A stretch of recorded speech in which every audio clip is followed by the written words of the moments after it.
pero es también la convicción de lo que no se ve. La convicción de lo que no se ve. Qué tremendo, ¿no? ¿Usted entiende lo que es tener una convicción? Esta palabra y esta práctica se va perdiendo a lo largo de nuestros días. ¿Qué es una convicción? Podríamos decir que una convicción es algo por lo cual nosotros hacemos o dejamos de hacer una cosa. Podríamos decir que la convicción es aquello por lo cual vivimos o morimos. La convicción, que es una convicción que viene de parte de Dios, es una convicción que está basada en los fundamentos o en las verdades o en los principios bíblicos. De otra manera, entonces, si yo tengo una convicción de que voy a hacer esto, que esto es correcto y que esto es incorrecto, ¿qué te ayuda a ti a saber, a tener esa convicción para decidir si esto es correcto y aquello es incorrecto? Si debo hacer esto o tomar aquel otro camino. ¿Qué es lo que te lleva a ti definir y entender claramente en tu vida, me voy por este lado o me voy por este lado? ¿Hago esto o hago aquello?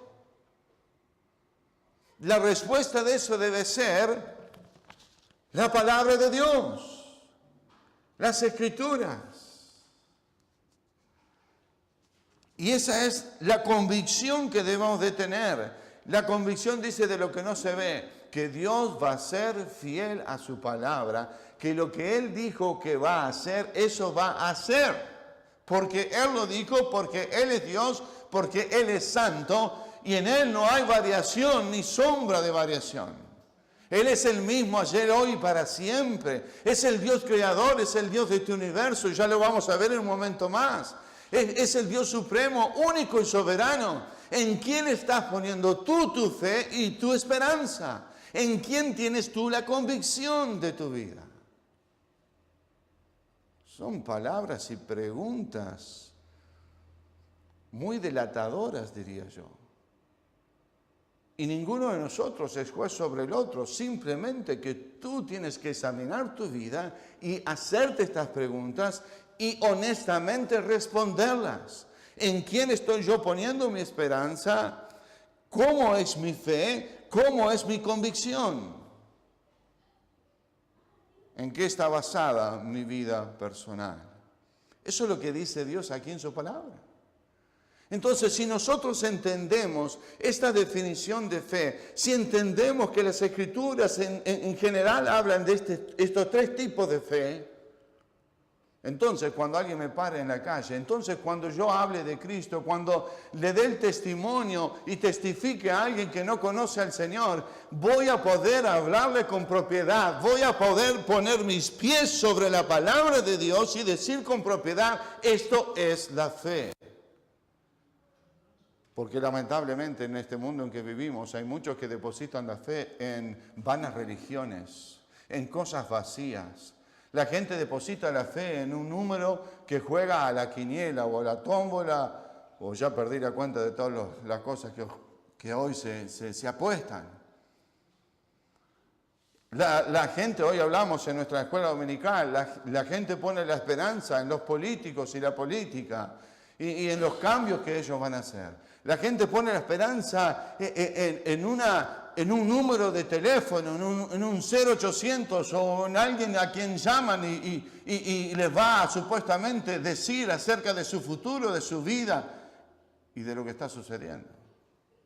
Triste, lamentable. Entonces, ¿qué tiene que ver la gente en nosotros? Las personas tienen que ver que tú y yo tenemos una clara convicción, una certeza de lo que se espera y una convicción de lo que no se ve en el Dios Todopoderoso. Tienen que ver a Cristo en tu vida. Tienen que ver que tú eres transformado por el poder de Cristo. Si nada de eso es cierto, debieras de chequear tu fe número 1. Debieras de chequear tu fe número 1. Sin esa fe número 1 que mencionamos, no puede existir ni el segundo tipo ni el tercer tipo que habla aquí Hebreos 11. No existe. entendamos no solo cómo define las Escrituras la fe, pero entendamos también ahora su alcance, está en el versículo 2. Su alcance, el alcance de la fe. Dice en el versículo 2, porque por ella, está hablando de la fe, alcanzaron buen testimonio los antiguos. Y por supuesto los ejemplos aquí dados en Hebreos 11 tienen que ver con aquellos héroes de la fe del Antiguo Testamento. ¿Cuál fue el alcance que ellos tuvieron? Bueno, dice aquí el versículo 2 que ellos alcanzaron por la fe un buen testimonio. ¿Un buen testimonio delante de quién? Es la pregunta. Y podríamos decir, bueno, alcanzaron un buen testimonio delante de los hombres. ¿Eso es cierto? ¿Puede un hombre alcanzar un buen testimonio delante de los hombres y no un buen testimonio delante de Dios?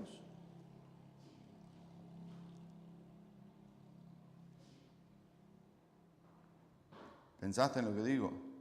¿Puede un hombre alcanzar un buen testimonio delante de los hombres y no un buen testimonio delante de Dios? Me gusta esto, qué bueno, porque veo rostros, veo cabezas que dicen no, veo otros que dicen sí, y otros ahí entre medio, ¿no? ¡Qué bueno! ¿Cuál es la respuesta? ¿Puede una persona tener un buen testimonio delante de los hombres y no tener un buen testimonio delante de Dios? Y la respuesta es sí. Capaz tú conoces a alguien que tiene un buen vecino, tiene buenos principios, un buen vecino que no le hace mal a nadie, ¿no? Como dice el dicho de hoy. Pero no conoce a Cristo y por lo tanto no tiene un buen testimonio delante de Dios. Lamentablemente y tristemente, en nuestro vecindario hay muchos así. El día que tengan que enfrentar a Dios, si no arreglaron su cuenta con Cristo, van al infierno. Así que un hombre puede tener un buen testimonio delante de los hombres, pero no delante de Dios. ¿Qué es lo más importante? Que nuestro testimonio sea un testimonio que agrada a Dios.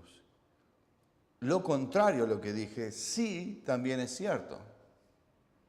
Una persona puede tener un buen testimonio delante de Dios y también va a tener un buen testimonio delante de los hombres. Porque el testimonio lo produce Dios, no nosotros. El verdadero, digo.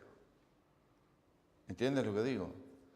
Si tienes un buen testimonio delante de Dios, lo vas a tener delante de los hombres. Así es. Esto es alcanzar un buen testimonio. Pero no solamente y primariamente y principalmente delante de los hombres. Alcanzar un buen testimonio delante de Dios. Y tú y yo tenemos que preocuparnos, queridos hermanos, en que el alcance de nuestra fe sea un buen testimonio delante de Dios y no solamente delante de los hombres. Esa debe ser nuestra preocupación, sana preocupación. Esto lo alcanzaron. Fíjense lo que dice en el capítulo 10, versículo 38. Dice, más el justo vivirá por la fe, o como lo dice en otro pasaje, más el justo por la fe vivirá. Y si retrocediere, no agradará a mi alma, dice Dios. Dice, más el justo vivirá por fe. El justo vivirá por fe. Cuando habla de justo, está hablando de ser justo delante de los ojos de Dios. Está hablando de alcanzar la justicia que solo Dios puede darme.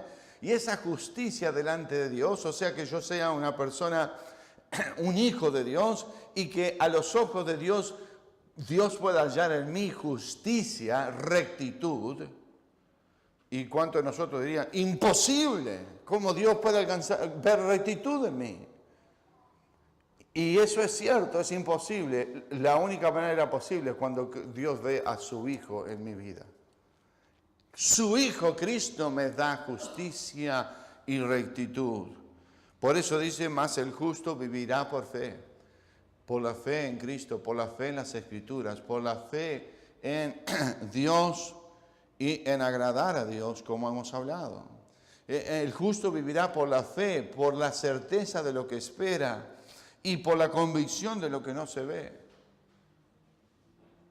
Así debe ser nuestra vida.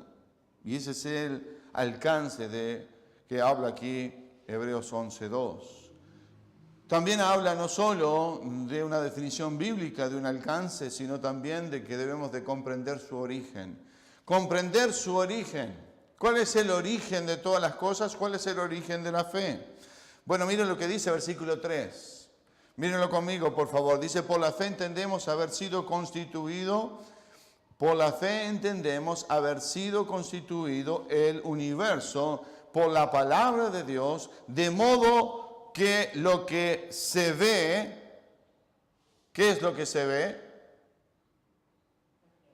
La creación. Gracias, Lourdes. Lo que se ve es la creación. Lo que vemos es lo que Dios creó, ¿no? Nuestros ojos lo contemplan. Contemplas un hermoso atardecer. Contemplas un amanecer. Bueno, algunos sí, otros no. Bueno, no preguntar a qué hora te levantas. No. Contemplas un atardecer, un amanecer. Contemplas unas estrellas hermosas.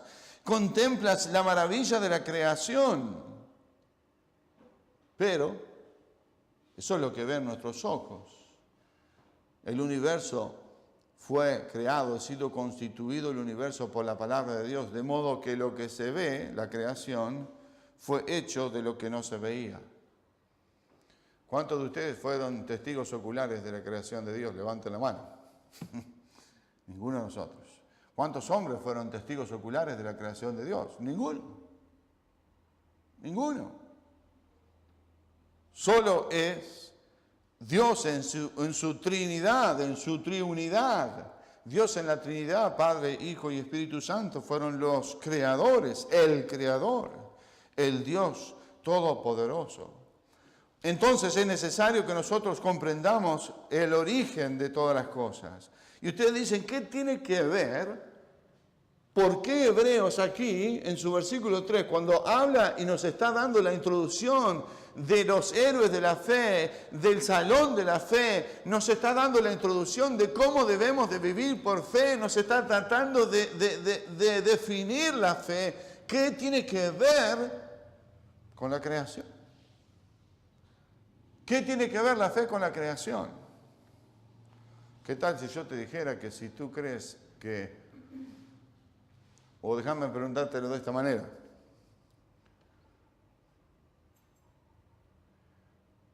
¿Cuántos años hace de que la Tierra existe? ¿Cuántos años hace que la Tierra existe? Piénsalo. 6.000 y pico. La respuesta tal vez de algunos de nosotros sería, y la Tierra es viejísima. Hace como millones de años. Millones de años que la Tierra fue hecha. Por lo menos eso es lo que escuché en la televisión, en los científicos, lo que dicen los libros de texto. Eso quiere decirte que es importantísimo que tú y yo entendamos el origen, porque la Tierra lleva un poco más de 6.000 años solo de existencia.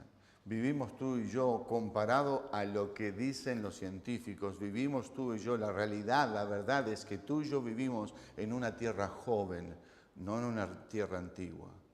Los científicos de la ciencia tratan de decirnos que a través de las teorías de la gran explosión se crearon todas las cosas. Tratan de decirnos que nosotros venimos de los monos, ¿no? Espero que no encuentres ningún parecido a nosotros, ¿no? En los monos. Tratan de decirnos que así se originaron todas las cosas. Y muy sutilmente, a través de los años y la historia, nos han querido responder por unas preguntas que solo Dios puede responder. El origen de todas las cosas. ¿Por qué tú y yo existimos? ¿Te has preguntado por qué existes? ¿Por qué naciste? ¿Por qué estás en esta tierra? ¿Te has preguntado? Debes hacerlo y responder bíblicamente. Ese es el desafío. ¿A dónde vamos? ¿Qué destino llevamos? Y quiero que te des cuenta que la fe, sin responder a estas preguntas y sin entender en el Dios creador y único autor de la creación, tu fe sería una fe vana y vacía.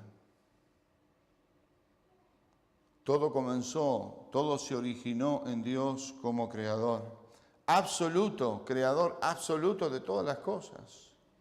Es más, aquí Hebreo nos dice claramente, como nos describe allí en Génesis, que Dios creó todo con el poder de su palabra.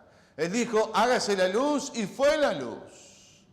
Ordenó a una tierra desordenada y vacía, le puso sentido a todas las cosas, creó este universo, puso las estrellas en su lugar, nada se mueve, nada se cambia de lugar, todo sigue su órbita, su curso, vivimos en este mundo, en la Tierra, en el sistema solar, hay una distancia totalmente adecuada entre nosotros y el Sol, para que nosotros en este planeta haya vida como no lo hay en ningún planeta en el universo.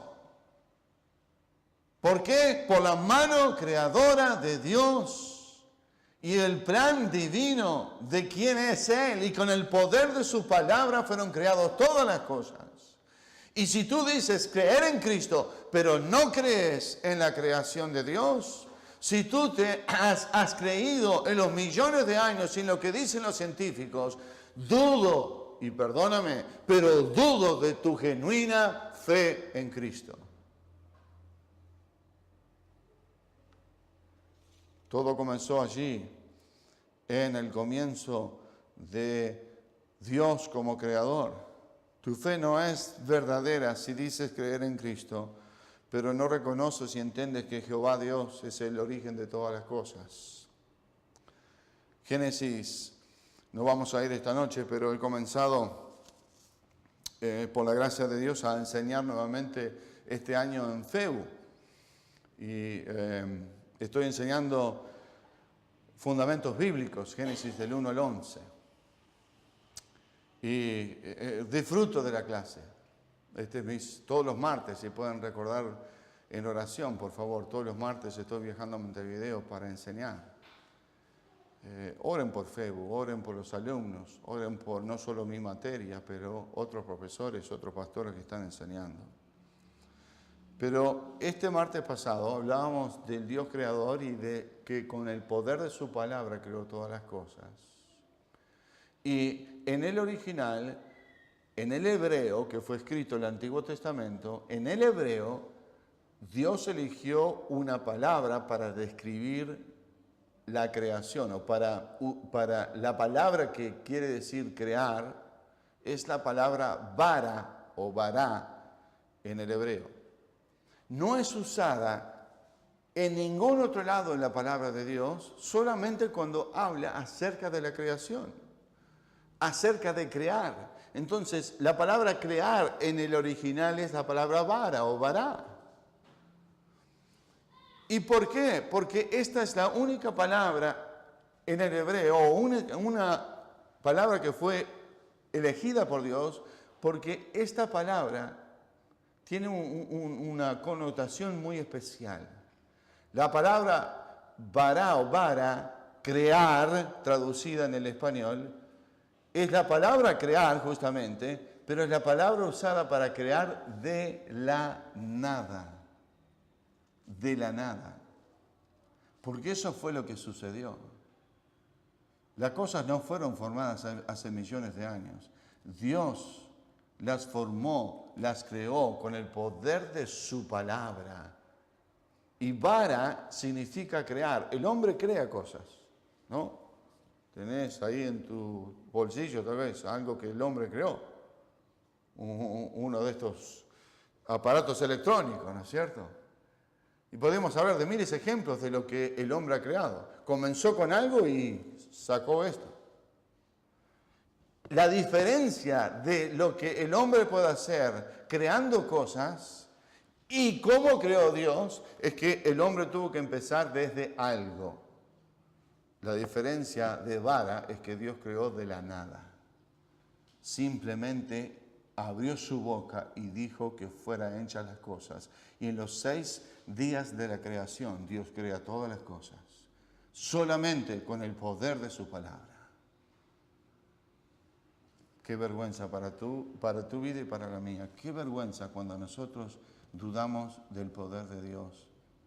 Qué vergüenza cuando tú y yo oramos a Dios y nos olvidamos del Dios que estamos orando. No, nos olvidamos de que Él es el Dios todopoderoso, que no hay nadie como Él, que su creación lo demuestra. Y como dice su palabra, la creación, los cielos cuentan la gloria de Dios. Y el firmamento anuncia la obra de sus manos, porque Él creó todas las cosas. Y cuando tú contemplas esta noche al salir de la iglesia un cielo, no sé si estará estrellado o no, o las nubes, o lo que fuera de la creación de Dios, recuerda que Dios, el Dios Todopoderoso, de la nada creó todas las cosas. Es necesario comprender su origen, como dice aquí en Hebreos. Dice, de modo que lo que se ve fue hecho de lo que no se veía. ¿Quién ve la nada? Nadie. Sin embargo, de la nada, Dios crea todas las cosas. Él es merecedor de tu fe y de mi fe. Y espero que la respuesta de tu corazón, no de acá para afuera, pero de tu corazón sea sí. Él es el todo merecedor de mi fe. Porque Él es el Dios todopoderoso y creador del universo. Ese es el Dios, de la fe que habla aquí Hebreos. Y que nos da su primer ejemplo, y con esto termino. Su primer ejemplo a imitar en estos hombres de la fe que vamos a hablar en estos domingos es Abel. Y podríamos hablar mucho acerca de Abel, pero se nos ha ido el tiempo. Pero quiero que noten a Abel y su ejemplo de fe, su sacrificio ofrecido a Dios. Quiero que noten a Abel y un impactante testimonio, y Abel una fe que perdura. Todo eso está en el versículo 4. Dice, por la fe Abel ofreció a Dios más excelente sacrificio que Caín. Abel y su ejemplo de fe. Por lo cual alcanzó testimonio de que era justo, dando Dios testimonio de sus ofrendas.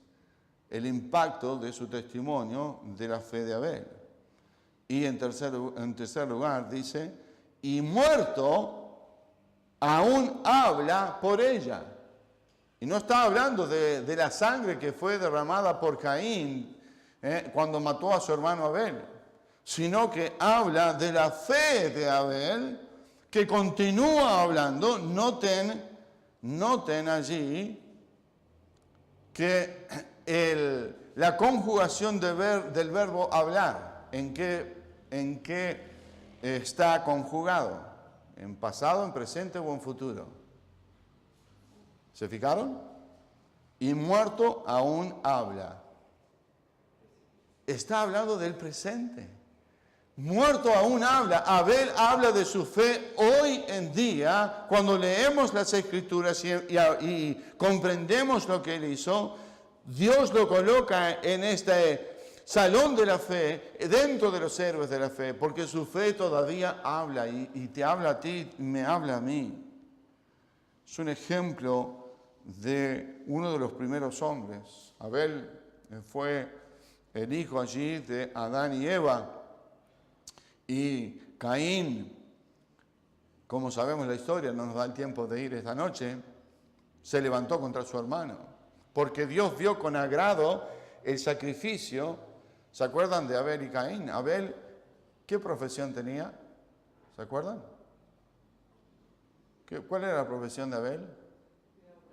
Cuidador, exacto, sí, cuidador de ovejas, pastor, podríamos decir. ¿Y qué tal Caín? Caín era labrador. Era un labrador de la tierra. Y entendemos por las Escrituras que tanto Caín como Abel sabían muy bien por la enseñanza y la experiencia que tenían del relacionamiento de Dios con sus padres y con ellos. ¿Qué era lo que Dios esperaba de los sacrificios? Y dice Dios que con agrado miró la ofrenda de Abel, porque su ofrenda y su sacrificio fue hecho conforme a lo que Dios esperaba de los sacrificios. Su ofrenda fue hecha conforme a lo que Dios esperaba de él. Y de Caín también.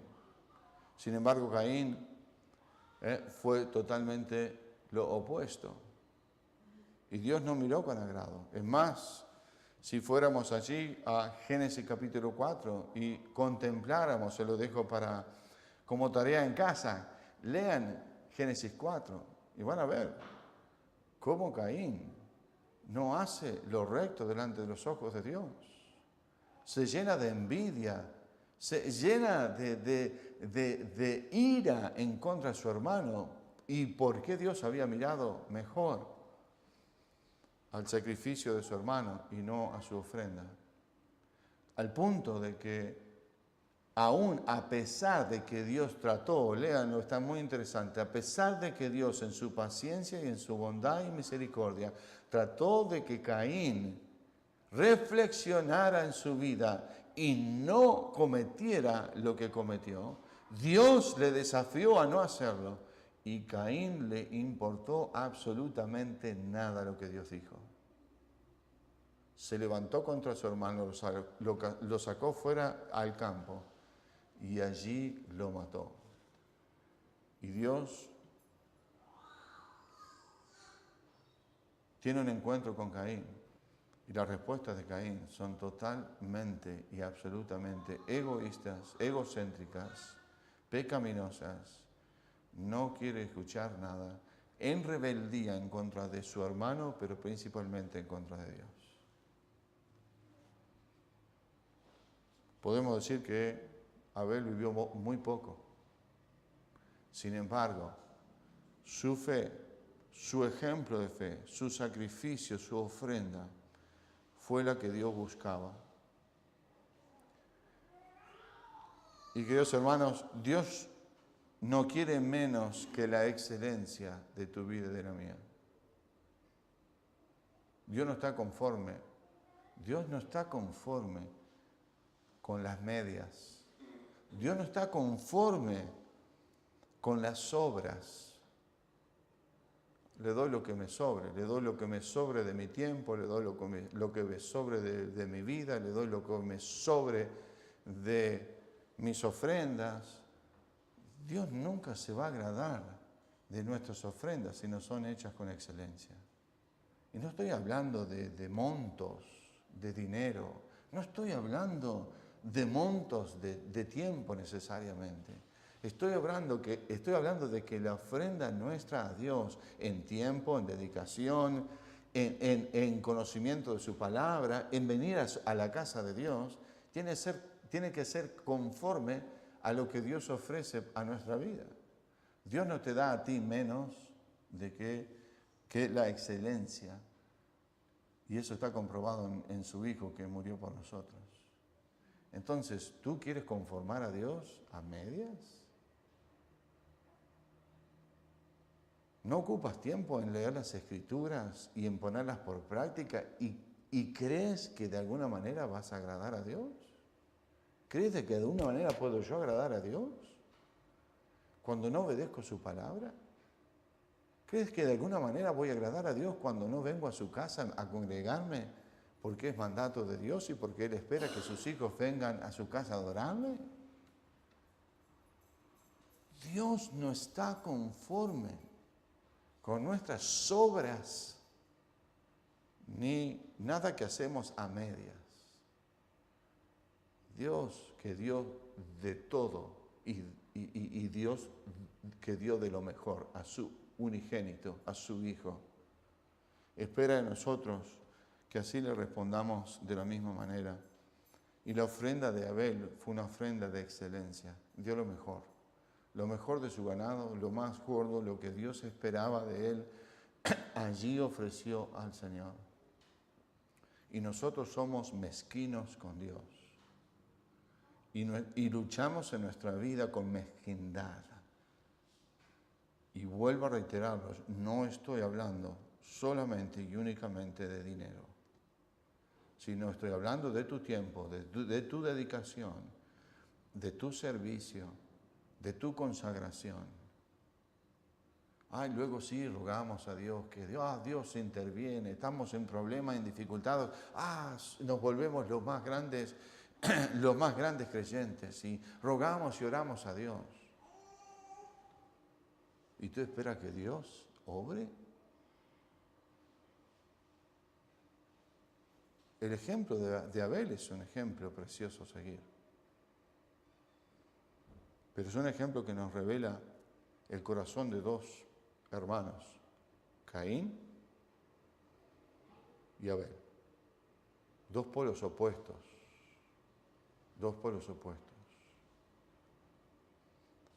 El impacto de su testimonio aquí encontrado en capítulo 12 y versículo 24, ya termino, pero en capítulo 12 y versículo 24, nos da un ejemplo precioso. Porque qué privilegio para Abel que su sangre fuera derramada en las manos de Caín cuando lo mató y que fuera mencionado en comparación a la sangre preciosa que fue derramada también en la cruz del Calvario por Cristo. Y dice en Hebreos 12:24, a Jesús el mediador del nuevo pacto y a la sangre rociada de Cristo, está hablando, que habla mejor que la de Abel. La sangre de Cristo que habla mejor que la de Abel. Por supuesto que Cristo es superior y mayor y mejor que Abel, absolutamente. Pero qué extraordinario, qué privilegio para Abel, que como nos dice el pasaje en Hebreos 11, su fe sigue hablando hoy. Y su sacrificio y su sangre derramada en las manos de Caín habló en aquel momento, pero es comparada, por supuesto, a la sangre de Cristo, que habla mucho mejor, mucho más. Abel tuvo un testimonio y un impacto que fue más allá de su corta vida. Y un impacto que permanece, que perdura. Dice, para terminar al final, como ya hemos mencionado, y muerto aún habla por ella. Habla por ella. Abel tiene una fe que perdura, que perdura. ¿Cómo es tu fe? ¿Cómo es tu fe? Espero que no te pierdas ninguno de estos mensajes, porque van a ser mensajes desafiantes para tu vida y para la mía. Van a ser ejemplos de fe, de héroes de la fe, que sus nombres fueron escritos por sabiduría de Dios y por destino de Dios en este salón de la fe. Pero yo quiero alentarte, quiero animarte. Y tú tal vez dices, yo no soy como Abel, tal vez no sea como ninguno de estos que están acá. Recuerda que Abel, como los hombres mencionados aquí, llegaron a ser lo que fueron, porque tuvieron sus vidas consagradas a Dios. Y Dios hizo la transformación, el cambio, y Dios obró en ellos. Así que tú y yo, la única diferencia entre nosotros y estos héroes es la medida de tu fe y de tu consagración diaria a Dios. Es lo único que puede llegar a diferenciarse. Pero después, si tú consagras tu vida al Señor, si tú le sigues, le amas y sigues su palabra y ejercitas la fe que aquí encontramos, Dios un día tal vez puede decir lo mismo de tu vida que lo que dijo de estos hombres. En tu decisión está, por supuesto, lo que vas a hacer. ¿Qué desafío tenemos por delante, hermanos? Espero que lo tomes. Espero que te esfuerces en el Señor por el Señor y por tu vida. Estar aquí cada domingo cuando estemos hablando de la fe y de los héroes de la fe.